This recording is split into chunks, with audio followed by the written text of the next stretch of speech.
नमस्कार। Exam happy by Jharkhand channel में आपका स्वागत है। तो दोस्तों, जुड़ चुका हूं मैं यहां पर आप सभी के लिए जेटेट परीक्षा की तैयारी को लेकर के। तो जो अब तक जेटेट परीक्षा की तैयारी कर रहे हैं, कहीं से भी जुड़े हैं, तो आप उसको तैयारी कीजिए। बाहर का बाजारू किताब पढ़ रहे हैं तो उसको छोड़ दीजिए। देखिए, परीक्षा का यहाँ रणभेरी भी बच चुका है। आपको जो है 27 तारीख को यहाँ परीक्षा हो सकती है, उसकी संभावना भी दे दी गई है 27 अक्टूबर को। तो आप सभी अभी के अभी यहाँ पर अवश्य जुड़ जाइए, ठीक है। क्योंकि आपको क्या है, यहाँ पर जैक JCRT टेक्स्ट बुक का टोटल चैप्टर बाय चैप्टर आपको नोट्स और PDF दिया जा रहा है। और जैक या एग्ज़ाम कंडक्ट करिए, इसलिए आपका एग्ज़ाम जो लेगा वो जैक लेगा, ठीक है। और जैक का किताब से लेगा। ये 100% आपका सही है। अब रही बात कि देखिए, हम लोग यहाँ पर अभी 1 से 5 का बहुत अधिक तैयारी हो चुका, क्योंकि टारगेट सितंबर का था। अब यहाँ पर आपका जो है, यहाँ पर प्रैक्टिस सेट चल रहा है, टेस्ट सीरीज चल रहा है, प्रीवियस ईयर क्वेश्चन पेपर चल रहा है। तो सब कुछ आपको उसी में चल रहा है। लेकिन टेस्ट सीरीज देखिए आपको अलग से दिया जा रहा है। तो टेस्ट सीरीज के लिए आप अभी जुड़ जाइएगा। टेस्ट सीरीज देने से ही आपको पता चल पाएगा कि आपकी तैयारी कैसी है। तो सिर्फ 150 रुपये में 20 टेस्ट सीरीज आपको करवाया जा रहा है। और फिर आगे भी अगर 20 टेस्ट सीरीज करवाया जाएगा तो उसके लिए आपको फिर से 150 रुपये लिए जाएंगे, ठीक है। तो आप टेस्ट सीरीज में ज़रूर जुड़िए, चाहे आप किसी में जुड़े हो न जुड़े हो। और पूरी तैयारी करना है तो 1 से 5 की तैयारी 500 रुपये में और 6 से 8 की भी तैयारी 500 रुपये में करवाई जा रही है। और दोनों का तैयारी एक साथ अगर कोई करेंगे तो सिर्फ और सिर्फ 700 रुपये लग रहे हैं। तो इस तरह से आपकी तैयारी करवाई जा रही है। आप सभी तैयारी के लिए यहाँ पर अवश्य जुड़ेंगे, क्योंकि केवल और केवल आपको यहाँ पर JCRT जैक की किताब से तैयारी करवाई जा रही है। और जेटेट की परीक्षा में 101% पास होने की गारंटी भी रहेगी। तो जल्द से जल्द जुड़ जाइएगा, ठीक है। चलिए देखते हैं महत्वपूर्ण प्रश्न।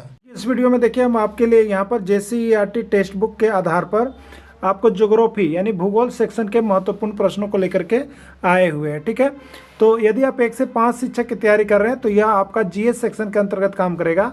और 6 to 8 शिक्षक की तैयारी कर रहे हैं, चाहे वो सामाजिक विज्ञान या भाषा शिक्षक के रूप में, तो ये आपको 6 to 8 के लिए काम करेगा, ठीक है। तो दोनों ही के लिए 1 to 5 या 6 to 8 हो, दोनों के लिए इंपॉर्टेंट क्वेश्चन है। आप सभी वीडियो के अंत तक जुड़े रहिएगा, देखते रहिएगा, ठीक है। और देखिए, 6 to 8 का टेस्ट सीरीज स्टार्ट कर दिया गया है।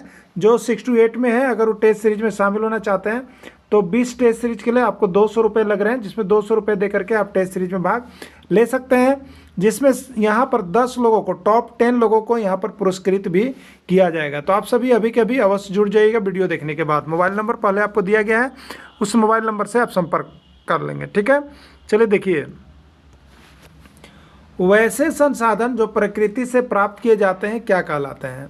वैसे संसाधन जो प्रकृति से प्राप्त किए जाते हैं क्या कहलाते हैं? प्राकृतिक संसाधन, मानव निर्मित संसाधन, मानव संसाधन या कोई नहीं, ठीक है। तो देखिए, प्रकृति से जो प्राप्त किया जाता है संसाधन, उसको हम लोग कहते हैं प्राकृतिक संसाधन। और जो मानव निर्मित, मानव के द्वारा जो बनाया गया संसाधन होता है, वो होता है मानव निर्मित संसाधन। और मानव खुद एक संसाधन है, तो उसको मानव संसाधन कहेंगे। तो यहाँ पर प्रश्न आपका देखिए किया गया है कि जो प्रकृति से प्राप्त होता है, तो जो प्रकृति से प्राप्त होगा उसको प्राकृतिक संसाधन के अंतर्गत आप रखेंगे, ठीक है। चलिए नेक्स्ट प्रश्न, इसमें कौन प्राकृतिक संसाधन है? आपको चुनना है। यहाँ पर 4 ऑप्शन दिया गया है, आपको बताना है कि इसमें कौन प्राकृतिक संसाधन है। नदियाँ, मृदा, वन या सभी। तो देखिए, नदियाँ भी प्राकृतिक संसाधन है, प्रकृति द्वारा प्रदत्त है। मृदा भी प्राकृतिक संसाधन है और वन भी प्राकृतिक संसाधन है। सभी प्रकृति द्वारा प्रदत्त खुद वधूत है, ठीक है। यानी राइट आंसर इसका सभी होगा, ठीक है।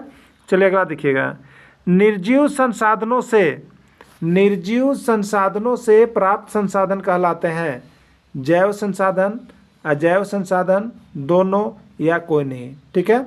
देखिए, अगर सजीव, 2 को यहाँ पर संसाधन है, सजीव वस्तुओं से जो संसाधन आप प्राप्त कीजिएगा, सजीव वस्तुओं से, तो उसको हम लोग कहेंगे जैव संसाधन, ठीक है। और निर्जीव वस्तुओं से जो संसाधन प्राप्त करेंगे हम, तो उसको हम कहेंगे अजैव संसाधन, ठीक है। तो निर्जीव वस्तुओं से प्राप्त संसाधन को अजैव संसाधन कहते हैं। क्लियर हो गया। चलिए अगला देखिएगा, थार मरुस्थल कहाँ स्थित है? थार मरुस्थल कहाँ स्थित है, ठीक है। राजस्थान, सीरिया, मंगोलिया या सभी, ठीक है। तो थार मरुस्थल जो है यह राजस्थान में स्थित है, ठीक है। कहाँ पर स्थित है? राजस्थान में स्थित है। बहुत बार ये प्रश्न आया हुआ है।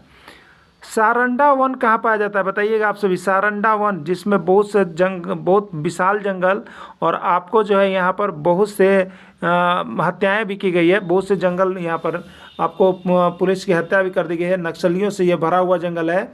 कहाँ पर है? बिहार में है, राजस्थान में है, गुजरात में है, या झारखंड में है। सारंडा वन कहाँ पाया जाता है? ठीक है, तो देखिए सारंडा वन आपको पता होगा यह झारखंड में पाया जाता है। ठीक है, झारखंड में सारंडा वन पाया जाता है। भारत में कृषि योग्य भूमि कितना प्रतिशत है? भारत में कृषि योग्य भूमि कितना प्रतिशत है? 57%, 32%, 35% या कोई नहीं। ठीक है, तो भारत में जो कृषि योग्य भूमि है वो आपका 60% के लगभग आता है, लेकिन उसको कम करके आपको 57% यहाँ पर लाया गया है। ठीक है, कितने प्रतिशत भूभाग पर वन पाया जाता है भारत में? देखिए भारत में कितने प्रतिशत भूभाग पर वन पाया जाता है? 17%, 25%, 22% या 23%? तो भारत में जो यहाँ भूभाग पर वन पाया जाता है वो देखिए आपका 22%। ठीक है, लेकिन अगर झारखंड में कहेगा तो 29%, झारखंड में कहेगा तो 29%। ये भी प्रश्न पूछा गया है, झारखंड वाला भी और भारत वाला भी। ढालू स्थान पर किस प्रकार की जुताई की जाती है? ढालू स्थान जो होते हैं वहाँ पर किस प्रकार की जुताई की जाती है? ठीक है, समोच्च रेखीय जुताई, ढाल वाली जुताई, दुग्ध मेखला जुताई या हरा वर्णक? ठीक है, तो ढालू स्थान पर जो जुताई की जाती है वो आपका होता है समोच्च रेखीय जुताई। क्या होता है? समोच्च रेखीय जुताई होता है। धान अथवा गेहूं द्वारा मिट्टी से किसका अवशोषण होता है? देखिए धान अथवा गेहूं जो होता है वो सभी पौधे जो होते हैं मिट्टी से अवशोषण करते हैं, लेकिन धान अथवा गेहूं जो होता है वो मिट्टी से नाइट्रोजन का अवशोषण करते हैं। मिट्टी से किस चीज़ का पौधे अवशोषण करते हैं? यहाँ पर जो पौधे होते हैं वो आपको नाइट्रोजन का अवशोषण करते हैं, एन का अवशोषण करते हैं। धान अथवा गेहूं से मिट्टी में नाइट्रोजन का अंश मिला हुआ रहता है और उसी का अवशोषण करते हैं। दलहन पौधों की जड़ें मिट्टी में किसका पोषक करते हैं? देखिए दलहनी पौधे में सूक्ष्म जीव राइजोबियम नामक जीवाणु पाया जाता है। जो दलहनी पौधे होते हैं उसमें सूक्ष्म जीव कौन सा होता है? राइजोबियम नामक जीवाणु पाया जाता है उसकी जड़ों में, और वो राइजोबियम जीवाणु क्या करता है? तो मिट्टी में नाइट्रोजन की जो कमी रहती है उसका पूरा करता है। ठीक है, तो ये नाइट्रोजन छोड़ता है, मिट्टी में क्या छोड़ता है? नाइट्रोजन छोड़ता है। अब देखिए, तो एक बार क्या करना चाहिए? एक बार दलहनी फसल उस मिट्टी में करना चाहिए और अगला बार जो है धान या मक्का या कोई चीज़ करना चाहिए। इससे क्या होगा कि दोनों फसल उपजाऊ होगा। यानी एक बार जब दाल वाली फसल को कीजिएगा तो उसमें पोषक तत्व तो नाइट्रोजन छोड़ दिया जाएगा। अब ये जब फसल होगा तो ये नाइट्रोजन का आवश्यकता होता है, नाइट्रोजन लेकर के यह बहुत फलता फूलता है। तो इस तरह से दोनों आपको उपयोगी हो जाता है। ठीक है, तो दलहनी पौधों की जड़ें मिट्टी में किसका पोषण करती है? नाइट्रोजन का करती है। किसका करती है? नाइट्रोजन का। अगला प्रश्न, वे सभी पदार्थ जो खनन द्वारा प्राप्त होते हैं कहलाते हैं।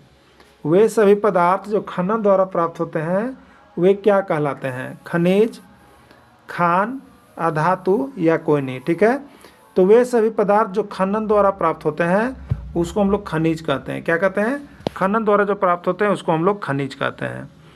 वे खनिज पदार्थ जिनसे धातु का निष्कर्षण किया जाता है, वे खनिज पदार्थ जिनसे धातु का निष्कर्षण किया जाता है उससे क्या कहते हैं? खनिज कहते हैं, ऐसे कहते हैं, गैंग या कोई नहीं। वे खनिज पदार्थ जिनसे धातु का निष्कर्षण किया जाता है उसको हम लोग उसका धातु का अयस्क कहते हैं। क्या कहते हैं? अयस्क कहते हैं। ठीक है, जैसे बॉक्साइट है ना, तो बॉक्साइट से किसका निष्कर्षण हम लोग करते हैं? एल्युमिनियम का करते हैं। हेमाटाइट और मैग्नेटाइट से किसका निष्कर्षण करते हैं? लोहा का करते हैं। किसका करते हैं? लोहा का करते हैं। ठीक है, तो इस तरह से हम लोग अयस्क से धातु का निष्कर्षण करते हैं। जिस धात्विक खनिज में लौह अंश की प्रधानता होती है उससे कहते हैं, मतलब धात्विक खनिज है और उसमें लोहा की प्रधानता है, कौन सबसे ज़्यादा मात्रा में पाया जाता है? अगर लोहा पाया जाता है तो उसे क्या कहते हैं? लौह धात्विक खनिज, और लौह धात्विक खनिज, धात्विक खनिज या कोई नहीं। ठीक है, तो देखिए जिस धात्विक खनिज में लोहा की प्रधानता रहेगा तो उसको लौह धात्विक खनिज हम लोग कहेंगे। क्या कहेंगे? लौह धात्विक खनिज। लोहा का प्रधानता नहीं रहेगा तो उसको कहेंगे अलौह धात्विक खनिज, और बाकी केवल धातु का बना हुआ रहेगा तो उसको हम लोग बोलेंगे धात्विक खनिज। ठीक है, तो इसका राइट आंसर ए हो जाएगा। क्या हो जाएगा? ए हो जाएगा। अगला प्रश्न है, प्राथमिक क्रिया में किसको शामिल किया जाता है? देखिए 3 को क्रिया याद रखिएगा। प्राथमिक क्रिया ये क्या चीज़ है? द्वितीयक क्रिया ये क्या चीज़ है? और तृतीयक क्रिया, ये तीनों से प्रश्न आता है। ठीक है, प्राथमिक क्रिया में वैसे चीज़ है जो हमें प्रकृति से एकदम हूबहू प्रकृति से मिला है। ठीक है, जैसे कृषि, जैसे खनन, जैसे मछली पालन, ये शुरुआती दौर है, एकदम प्रारंभिक दौर, प्रकृति से प्रारंभ रूप में जो हमको मिलता है वही आपका जो प्राथमिक क्रिया है। ठीक है, जैसे कृषि के अंतर्गत कहेंगे तो हम जो मिट्टी होती है प्राकृतिक चीज़, उसमें हम दाना अगर गेहूं का डालें तो गेहूं जो हमको प्राप्त हुआ, गेहूं जो प्राप्त हुआ कृषि, ये गेहूं कृषि फसल है, कृषि जो प्राप्त हुआ, चना जो प्राप्त हुआ, ये आपको प्राथमिक क्रिया है।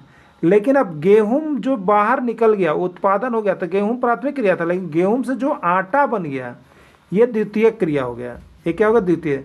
जैसे खनिज से हम लोग बॉक्साइट निकालें, लेकिन बॉक्साइट जो निकला उससे अगर यहाँ पर एल्युमिनियम का निष्कर्षण हो गया तो द्वितीयक क्रिया हो गया। ठीक है, और तृतीयक क्रिया में जो उसके लिए यहाँ पर साधन को ढूंढता है, व्यापार वाली चीज़ें, वो सभी तृतीयक क्रिया में चली जाती है। ठीक है, तो प्राथमिक क्रिया में कृषि भी शामिल है, खनिज भी शामिल है, मछली पालन भी, यानी राइट आंसर इसका सभी होगा। प्राथमिक क्रिया के अंतर्गत देखिए यहाँ पर नोट्स आपके लिए बना दिया गया है कि प्राथमिक क्रिया के अंतर्गत वे सारी प्रक्रियाएं शामिल की जाती है जिनका संबंध प्राकृतिक संसाधनों के उत्पादन व निष्कर्षण से होता है। ठीक है, प्राकृतिक संसाधन जो हमें निकलते हैं वही आपका प्राथमिक क्रिया है। और द्वितीयक क्रिया में शामिल होते हैं, यहाँ पर देखिए द्वितीयक क्रिया में शामिल होते हैं बॉक्साइट से एल्युमिनियम का बनना। बॉक्साइट प्रारंभ में पृथ्वी से निकला, ये प्राथमिक क्रिया है, और बॉक्साइट से एल्युमिनियम का बनना द्वितीयक क्रिया है। गेहूं से रोटी का बनना, गेहूं प्राथमिक क्रिया है, लेकिन गेहूं से रोटी बन गया तो ये द्वितीयक क्रिया है। लकड़ी प्राथमिक क्रिया है, लकड़ी से चौकी बनना, ये द्वितीयक क्रिया है। ठीक है, यानी द्वितीयक क्रिया में शामिल होता है सभी हो जाएगा इसका आंसर। ठीक है, देखिए यहाँ पर नोट्स क्या आपको दिया गया है। प्राथमिक क्रिया से प्राप्त वस्तु द्वारा जो नई वस्तु निर्मित की जाती है द्वितीयक क्रिया कहलाती है। तो प्राथमिक क्रिया से जो हमको वस्तु प्राप्त हुआ और उस वस्तु को अगर हम मॉडिफाइड कर दें, कोई चीज़ बना दें, यदि दूसरा चीज़ मानव द्वारा बना दिया जाए तो द्वितीयक क्रिया में शामिल हो जाता है।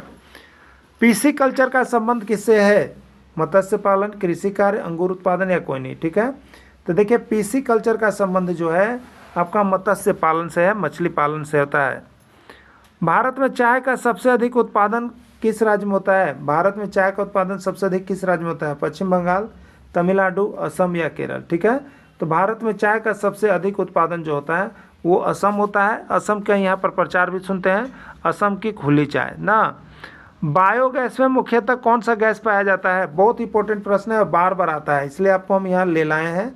बायोगैस में मुख्यतः कौन सा गैस पाया जाता है? मीथेन, इथेन, प्रोपेन या ब्यूटेन। ठीक है, तो बायोगैस में मुख्य रूप से मीथेन पाया जाता है। क्या पाया जाता है आपको? मुख्य रूप से मीथेन पाया जाता है बायोगैस में। ठीक है, चलिए अगला देखिएगा। काला सोना किसको कहते हैं? काला सोना किसको कहते हैं? कोयला, पेट्रोलियम, यूरेनियम या कोई नहीं। ठीक है, तो देखिए काला सोना जो है पेट्रोलियम को कहा जाता है। याद रखिएगा, ये प्रश्न आपको 3 से 4 बार अभी तक पूछ दिया गया है झारखंड में ऑलरेडी। काला सोना किसको कहते हैं? पेट्रोल को कहते हैं। ठीक है, और काला हीरा किसको कहते हैं? तो कोयला को कहते हैं। याद रखिएगा, न तो कोयलुए वाला सब ढेरे आदमी मारता है, जैसे काला कह दिया चाहे वो हीरा या सोना सब कोई कोयला मार देता है, लेकिन काला हीरा कोयला है और काला सोना पेट्रोल है। क्लियर, काला सोना पेट्रोल है, यही आपका था। तो इस तरह से हमने यहाँ पर अभी ज्योग्राफी सेशन का प्रश्न देखा। तो आप सभी इसी तरह से देखने के लिए जुड़े रहिएगा, बने रहिएगा। और जो अभी तक नोट्स परचेज नहीं किए, नोट्स लेकर के एक बार जरूर पढ़ लीजिएगा। सब JCERT टेक्स्ट बुक का हैंडरिटन नोट्स बना हुआ है, जो कि आपको किसी भी जगह को आपको एग्जाम में आएगा ही आएगा। अगर कहीं से आपको 10 प्रश्न आता है तो यहाँ से सीधे 50 प्रश्न आपको इस चैप्टर से भिड़ेगा। तो आप सभी यहाँ JCERT का नोट्स PDF वीडियो देखने के लिए हमारे साथ जुड़ जाइएगा। धन्यवाद।